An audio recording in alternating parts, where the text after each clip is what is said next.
Welcome to Burnt Out. The Burnt Out podcast shares the stories of firefighters, emergency personnel, and other first responders around the world to create a pathway to save lives.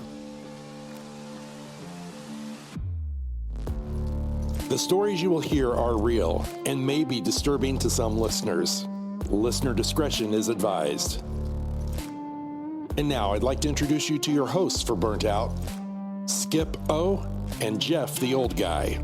Thank you, Sean, for that introduction. And I also like to thank Dr. Julianne Goode for being on here, and the old guy, Jeff Dewar. He's on here too. Hey, Jeff, why don't you give a shout out to the sponsors or just let people know where they can find their sponsors at? Absolutely. I'd like y'all to invite y'all to go to our www.burnoutpodcast.org or worldwidepeersupport.org and check out our sponsors that made this episode possible. Thank you, Jeff. Always professional. Very good. Very good. I'd like to thank our guest that's on here now. She was on here another time before. You can catch her podcast in an earlier episode.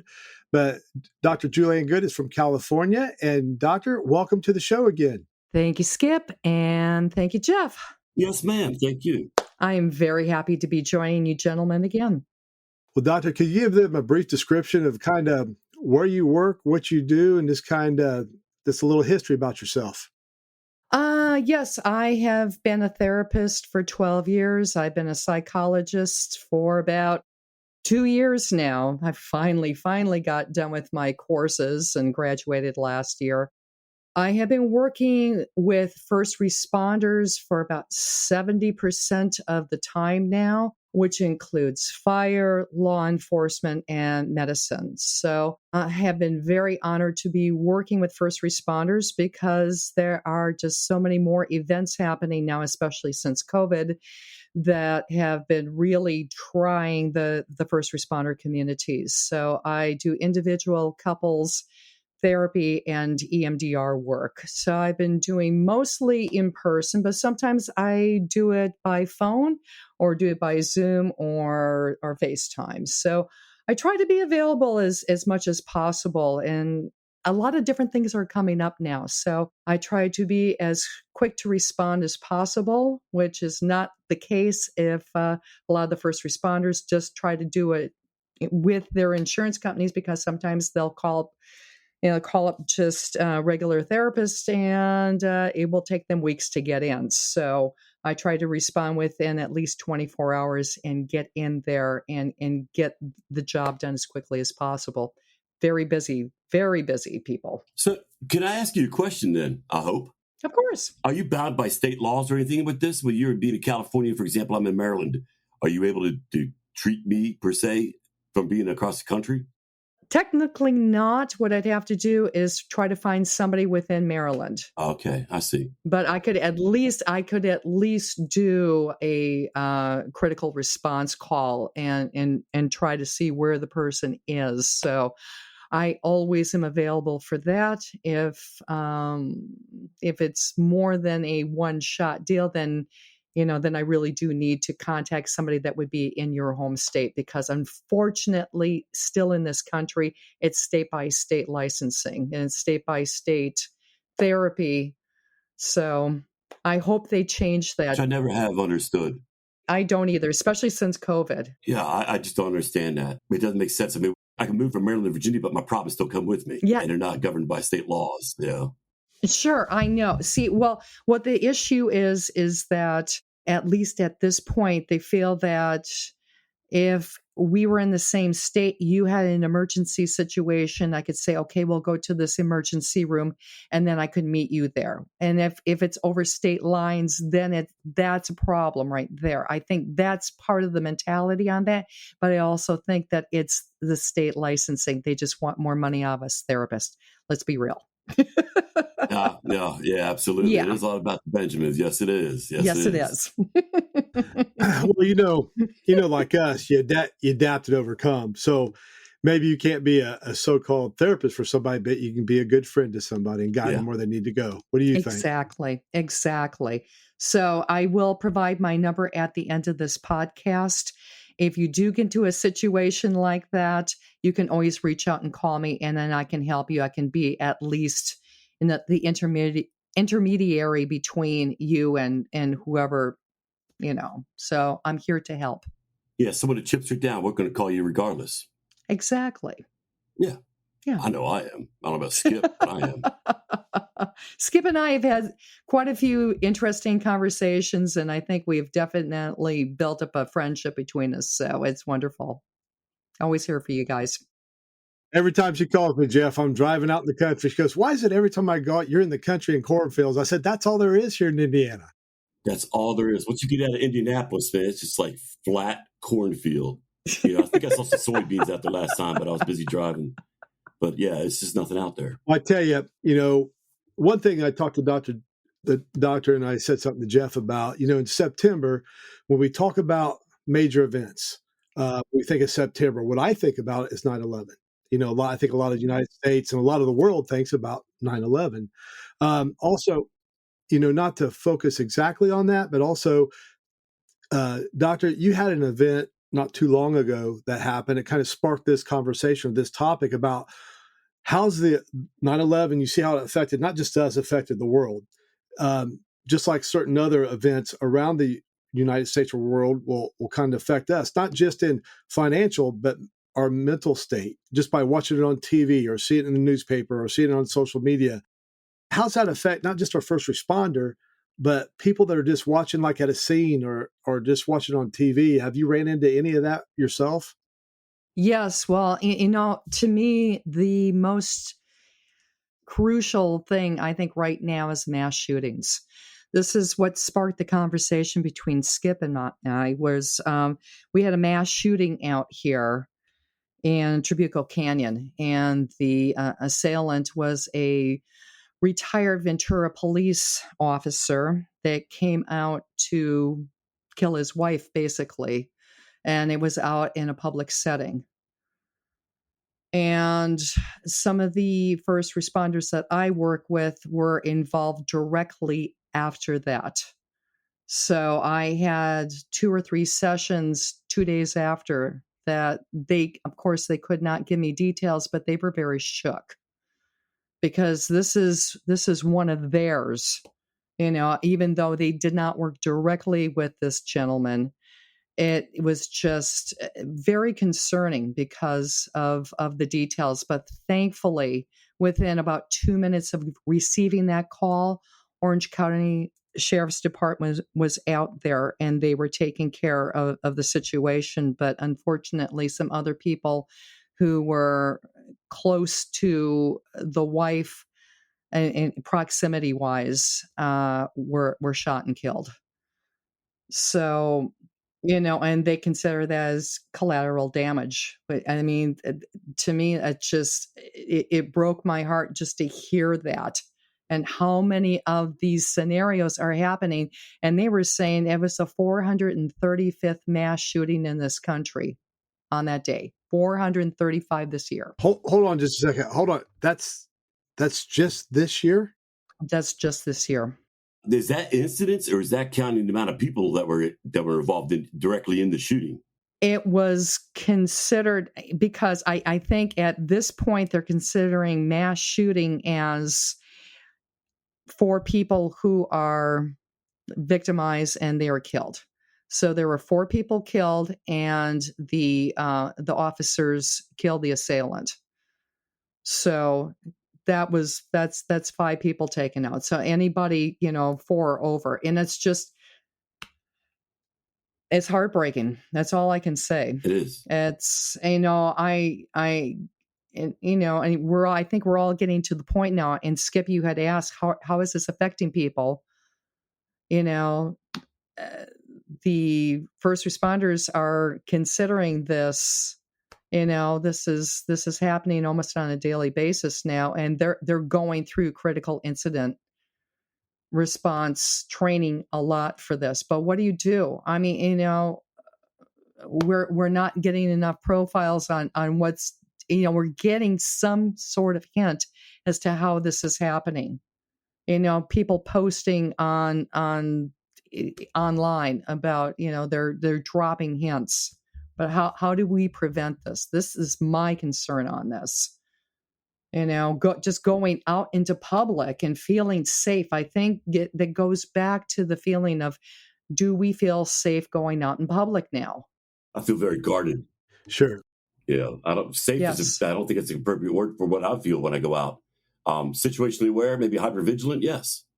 Yes, because it can happen anywhere. Yes. For me, and this is wrong, but sometimes I'm like Jeff, but most of the time I just don't think about it. I just kind of go block it out, like we do our runs, just kind of block it out. That's not probably the healthy thing to do, but that's how I do to survive, not think about it too much, because anything in this world could happen, not just those mass events, but it could be, something sad can happen, and I can't live in fear, and it's hard to do. And I'm not the one that's been, I'm not the one that's been through all that. But it's like, if I can't live in fear, I got to keep living my life and being happy and doing whatever it takes to do that. And I think with you, doctor, going to see a therapist and talking loudly about it and figuring out what we can do about it and just paying attention to our surroundings is a smart thing to do. Our Yes. surroundings is social media. Our surroundings is our friends, family, people that are looking a little bit different. And that's what we've got to pay attention without being too hyper vigilant, but I am a little bit too, Stu. Yeah, I am too. Yes. I mean, anytime I hear something drop that may sound like a bullet going off, I'm hypervigilant to that, because I'm a mass murder survivor from 2010. So I'm aware when I go out. Again, it's just like you said, trying to be aware and yet not hypervigilant, and be able to take a breath and what's going on around you. I think is really important for all of us, not just, and they're talking about the robberies out here too, with these gangs going into stores and just robbing places. And it's happening more and more. So, I mean, we have to be aware of that too. But I think one of the things, at least going out, like shopping, I mean, we're coming up towards the holidays now, of keeping your head up, keeping aware of your surroundings, especially if you're a woman, especially if you're carrying a purse or a case of some sort, of holding tight to that and keeping your head up so that you don't look like you're going to be easy pickings. Right. Yeah, they don't want to mess with somebody who looks like they're paying attention to what's going on around them. They want to find that victim, the easy target. Exactly. Yeah, the one that can do the snatch and grab with and have little, if any, resistance from. Yeah. Right. And I tell you, you probably, as far as the police officers go, and I know my two brothers were police officers, when the crime rate goes up, that's when they, not just, it affects them a lot. They're run after run after run after call after call after call. And then do you see when that, of course, it's probably obvious when that happens in around your city, do you see more people, doctor? Yes, definitely. Yeah, the calls go up. Yeah, and it's still, we're in another round of COVID supposedly coming out. So, a lot of people, I've got to say this because, I'm originally from Wisconsin. So Midwesterner also. I mean, we have a lot of weather patterns going through, and they can be severe. Well, right before that incident happened, we were having a hurricane coming up through Mexico. And it happens, and it's, it throws off the weather pattern. But all of a sudden it was like going hurricane, and people were going to the stores and they were stocking up on water and toilet paper and meat. And I'm going, okay, well, if the electricity goes out, how are you going to cook that meat? Okay. And I thought, well, if you want water, just put some pans out, right? Like what we used to do in the Midwest. It was weird. All of a sudden, people were like hunkering down, and it was a tropical storm, and we got some rain, and in the desert it got a little flooded here and there, but I was just like, people's brains are so primed up now for fear. I would like to have a really good discussion with people on, okay, how do you come down from all of this and work through it so that you can feel that you've got some stability in your life? Right. Yeah, exactly. I wanted to ask you a question, and staying along this lines. We talk about changing seasons now, and we know eventually we're going to have daylight savings times coming up too. Uh-huh. We lose an hour here in the East Coast, and seasonally acquired depression syndrome. Yes. How does that affect you, your business? I mean, I think it's real because I know I like daylight. It is. Yes. I don't like it getting nighttime at 5:30 in the afternoon. I don't like that. And Sure. I mean, I think it's a real thing, but how would you address something like that? How would you say it would be a good way to combat that, knowing that's going to happen? I would say one thing is taking D3 supplements Okay, vitamins. and going out and at least getting 20 minutes worth of outside, because I mean the sunlight is still coming through, it's still going to penetrate. And it was weird out here in California. We had maybe about 3 weeks worth of overcast. And people were really depressed because they're not used to that out here. Right. We're pretty sunny year round. And it did affect people. And I got more calls for sure. So yeah, I agree with you, Jeff. Seasonal affective disorder is a real phenomenon. So it had nothing. I mean, it never rains in Southern California. That's what they said anyway. But it was proven to be a lie last month. Yeah, right. Okay, this is for both of you. You got this older gentleman. He was a firefighter for a lot of years. Going, man, just suck it up. Sometimes you just got to live life. Life sucks sometimes. You can't live in fear. Just suck it up, man. You just live through life. What are you gonna tell that guy? It depends. I would love to talk to him sometime because you can't always do that. And I understand. I mean, we're definitely living in a different era for, the 20 and 30 somethings coming in and saying, sometimes we got to stop and we got to figure out how else to get through this. I think they're more prone to talking about things versus the suck it up buttercup. It's different generational standards for sure. And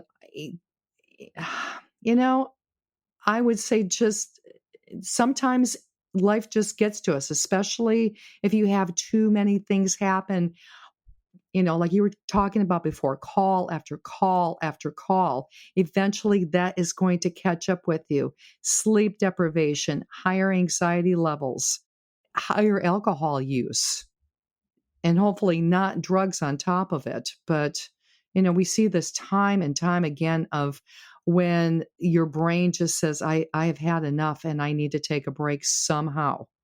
And hopefully having a list of things that you can use as coping skills. This is the whole thing that I'm finding with a lot of the first responder community. No, man. I was doing my Beavis and Butthead impression earlier. Yeah. Sex, drugs, and rock and roll.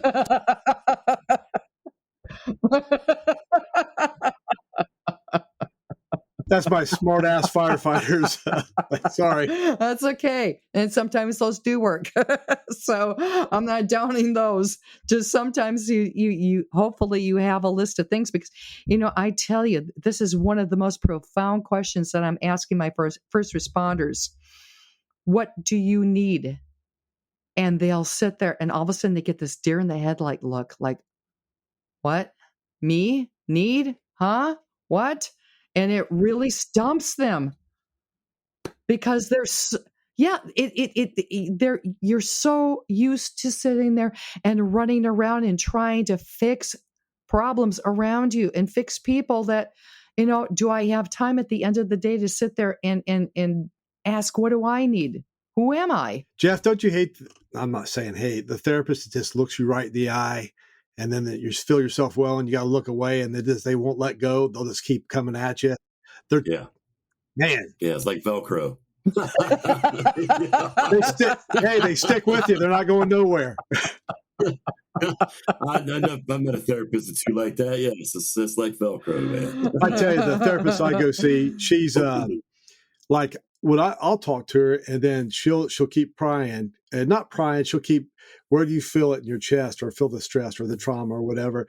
And then for me, I start getting vulnerable. And then when I get vulnerable, I start looking at it and I have to look away from her because I'll either start crying, and I don't like that feeling of that feeling vulnerable. I don't like telling people, man, it hurts, or I just get sick and tired of being sick and tired. Right. I tell people I'm high maintenance. I'm tired of doing this stuff, but she's very good about what she does. And doctor, I know you are too. You just got to keep plugging away at those hard cases, don't you? Yeah, you do. And this is the whole thing, is that I'll press in a little bit and then just wait until I see the response. And you brought up a great point, Skip. Where am I feeling this in my body? Because sometimes a lot of times we're cut off at the neck. What am I feeling in my body? How is my body responding, especially that vagus nerve highway that starts, from about your hip bone coming on up all the way through your center. You can get stomach aches, shortness of breath. I can't speak. I have headaches. Those are usually the four areas where you will be affected the most with doing these responses to trauma, and one thing after another. It's like, you're dealing with people at their worst possible days and moments, and you don't want to be going numb. No. Numb is probably one of the worst symptoms that you could go through, because that's danger territory. Yeah, That's both sides of the fence for the therapist as well as the patient too. you bet. Because for yourself there, doctor, you go through a whole array of people's situations and stuff through the course of time, and I don't know how you separate some of that stuff. I really don't know how you could do that.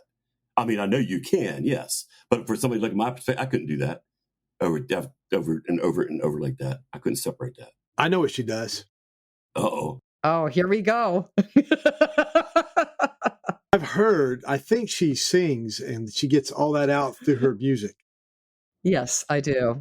When we did a sound check, I did hear a singer voice in there. Mm-hmm. I did hear that in a high octave. I did. That's I was going to ask you. I was going to ask you about that. Yeah. I'm in a band, and we do rock, blues, and R&B. So yeah, that is so therapeutic. What's your favorite song? I've got a lot of favorite songs. What's the name of your band? Well, the last rendition of the band was Barrel House Band, but I stole the bassist and the guitarist. So, so we don't know yet. It's the unknown name. All right. So what do you guys do to de-stress? That's the important question here. That's what I'm going to a therapist to figure it out. Some things she gave me to do, and I've been doing it. Every time I go up to the jails and work with the inmates, I do on call. She said, after every inmate, get up, walk around, take some deep breaths, go out in the woods without your phone, and walk, hike, relax, and breathe.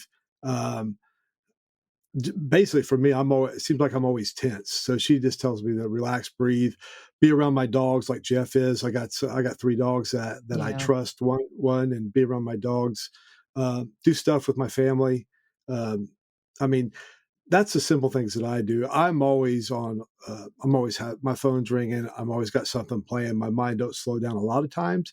It does sometimes, but basically breathing and just trying to listen to some good music that speaks to your spirit. Yes. Music. Yep. Music, the hot tub, the dogs. The hardest thing for me is understanding it's getting ready to happen, that I'm getting ready to go into this little phase here that I need to decompress on. And trying to recognize that still is a challenge, that when it's getting ready to happen. But when it does happen, then I know what to do to recover from it. Music is huge. Yeah. I love my music. I disc jockey on the side. Oh, and wonderful. I've been doing it for 37 years. Oh. And that's my getaway job. It is great. Yes. And before I was drinking, it was the only job I could find that they let me get paid and drink at. So it was perfect then, but I don't drink now. Yeah. But I still DJ, and I still enjoy the hell out of DJing. But and I transmit that, and I see people have a good time, and it gives me a really good sense of well-being. And I know they're having a good time by way of what I'm doing, and that puts me at ease. Or just sit back and just put on some. Anya's good. I love her voice, and I just listen. And the TENS unit. That's also meant to bring that up. But a TENS unit and I put that on my shoulders, and it just a nice kneading thing, and it just go away for a little while. It's awesome. Yeah, that's excellent, both of you. Yeah, fabulous. I know, and I'm going to recommend something else too. I mean, and I did a little research on this about all of the areas that light up in your brain when you put music on, and it is such an incredible feeling. And it's like it doesn't make any difference what kind of music, as long as it speaks to you and you feel something from it. But one of the things I recommend to all of my clients is called binaural beats, BINAURAL BEATS. You can find it on YouTube. They have different binaural beats for different states. Like I listen to it in the middle of the night because I'm a chronic insomniac. So I will find something that says binaural beats sleep, find something that goes with it. The hertz levels just start putting your brain into this semi-hypnotic state, and it's incredible. I put on my tropical thunderstorm at night through my Echo, Yeah. and I dropped it down to like Yeah. volume 2 and let it play for 8 hours.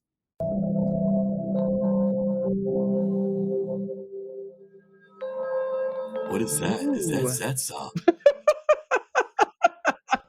That's binaural beats. I don't know if you guys can hear that or not. Home, home, Kumbaya. kumbaya. There you go. Yeah. Yeah. And you know what? This is the whole thing. There are so many different ways to do meditation because I have so many first responders are, oh, I'm not going to do meditation. I'm not going to do that crap. I'm not going to sit with my legs crossed and try to empty my brain because I can't empty it. That's not the point. The point is to slow your thoughts down, slow your breathing down, start feeling, your body in different places. That's it. Just to get back in touch with your body is really powerful. Okay, we are at the 2-minute mark, a little bit under that. Dr. Julie, there's somebody listening to this radio show and they're sitting in their squad car, they're sitting on the fire truck, or they're just in an apartment. They don't know which direction to go. They know they need help. What are you going to tell them? I'm going to tell them first, reach out to somebody who can support you, even if you just call them up and say, hey, I'm not doing well right now. Can you just listen? Do that. Do the deep breathing. Breathe into your hip bones and do some tapping. It sounds really strange, but that's part of the EMDR that I do is the tapping. So you can tap on your steering wheel back and forth. You can tap your feet back and forth. That is going to put your brain back into a nice, cool position because that's what you want to do. You want to get back into a place of having hope that things are going to get better. You may be in a sticky situation right now, but things will get better. Find some hope somewhere. That's great. Reaching out, praying, meditating, finding what is going to work for you. That's good. Also, they can go on the worldwidepeersupport.org on Tuesdays, Thursdays, and Sundays, 8 p.m. Eastern, and you can get help there. They got support Zoom meetings. That's every Tuesday, Thursday, and Sunday. Go to worldwidepeersupport.org to get the location. There's also a number on there. You can call anybody 24 hours a day. You can get a hold of me or Jeff at burnoutpodcast.org. Message us. And if you want Dr. Julie's Ann's information, just message us and we'll connect you to her. Now, do you have a favorite quote, verse, saying that they hear lately that just kind of pops up in your mind every once in a while you want to share with everybody else? Today's tears moisten the soil for tomorrow's growth. Say it again. Today's tears moisten the soil for tomorrow's growth. Man, I like that. That's good stuff. Isn't that beautiful? One of my first responders gave me that. And I said, I got to write that down. Can I use that for the podcast? They said, by all means. All right, great. Hey, Dr. Julianne, would you like to get a shout out to a treatment center and for how they can get a hold of you at your job where you work at now too? Yes, it's Throttle and Thrive in Palos Verdes Estates. And I do believe that that is on your website, correct? Yes. Okay. And if you want to contact me personally, you can either call me, text me. or email me. That'll be fine. Okay, so it's Dr. Julie Ann Goode, Goode, and the phone number is 562-209-1837. The email is jgoode8@verizon.net. I will be happy to connect with you in any way and hope to help you. Doctor, can you repeat your phone number again, please? Oh, it's 562-209-1837. Well, I'd like to thank both of you for being on here, and I'd like to thank everybody for listening. Hey, reach out to somebody. You can go to burnoutpodcast.org, and then you can click on the website and see we're Throttle and Thrive, the website, and get the contact information of Siobhan. Jeff, again, Julie, Doctor, thank you. Thank you. Thank you, gentlemen. Everybody, go home, shut your radio off or your phone, and get some sleep. Thank you. Thank you for listening to Burnout. Burnout is brought to you by the Worldwide Peer Support. You can visit Burnout Podcast at burntoutpodcast.org or visit Worldwide Peer Support at worldwidepeersupport.org. Your hosts for the Burnt Out Podcast are Skip O and Jeff the Old Guy. Produced by Sean P. Neal. A MyPodcast.media production.